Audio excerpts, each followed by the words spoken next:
Hello guys, అందరూ ఎలా ఉన్నారు? ఈ శారీ అయితే మేము దసరా టైంలో తీసుకున్నాము మా చెల్లి కోసం అని చెప్పి. సో ఇప్పుడైతే డిజైన్ చేస్తున్నాను. అంటే మేము ఒక్క ఫెస్టివల్ తీసుకున్నది ఇంకో ఫెస్టివల్ కి స్టైల్ చేస్తాం. ఎందుకంటే నేనే డిజైన్ చేస్తాను కాబట్టి కంప్లీట్ అయ్యేసరికి అయితే లేట్ అవుతుంది. ఈ శారీ అయితే పింక్ అండ్ బ్లూ కాంబినేషన్ లో వచ్చింది. అండ్ శారీ మీద ఇలా ఎలిఫెంట్స్ వచ్చింది అనమాట. మేమైతే ఎలిఫెంట్స్ థీమ్ లో బ్లౌజ్ అయితే డిజైన్ చేద్దాం అనుకున్నాం. ఇంకా మా చెల్లికి అయితే హెవీగా అవుతుందని చెప్పింది. సో బ్యాక్ నెక్ సింపుల్ గా ఇలా cut work and elephant theme వచ్చి స్లీవ్స్ కి అయితే డిజైన్ చేశాను. పేపర్ మీద అయితే ఎలిఫెంట్స్ బాగానే డ్రా చేశాను, కానీ ట్రేసింగ్ చేసినప్పుడు కొంచెం భయం వేసింది. అంటే అలానే వస్తుందా లేదా అని చెప్పి ట్రేస్ చేశాకైతే ఇలా ఉందన్నమాట. నాకైతే బానే అనిపించింది. మీకు ఎలా అనిపించిందో please let me know in the comments guys. Tracing చేశాకైతే నేను పెద్ద డిజాస్టరే చేశాను. ఇది ఐరన్ చేద్దాం అనుకున్నా, బట్ అది కొంచెం హీట్ ఎక్కువలో ఉండేసరికి కాలిపోయింది అనమాట.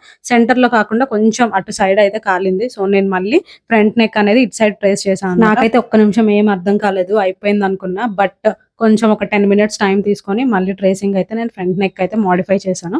ఏదన్నా అవుతే నేనైతే ఫస్ట్ టెన్షన్ పడిపోయే క్యాండిడేట్, బట్ ఆ తర్వాత మాత్రం సొల్యూషన్ ఎలాగో ఒకలాగా తీసుకొని వస్తా. కమింగ్ షార్ట్స్ లో అయితే ఎలా డిజైన్ చేశాను అన్నది పెడతాను. అంతవరకు స్టే ట్యూన్ గైస్, బాయ్.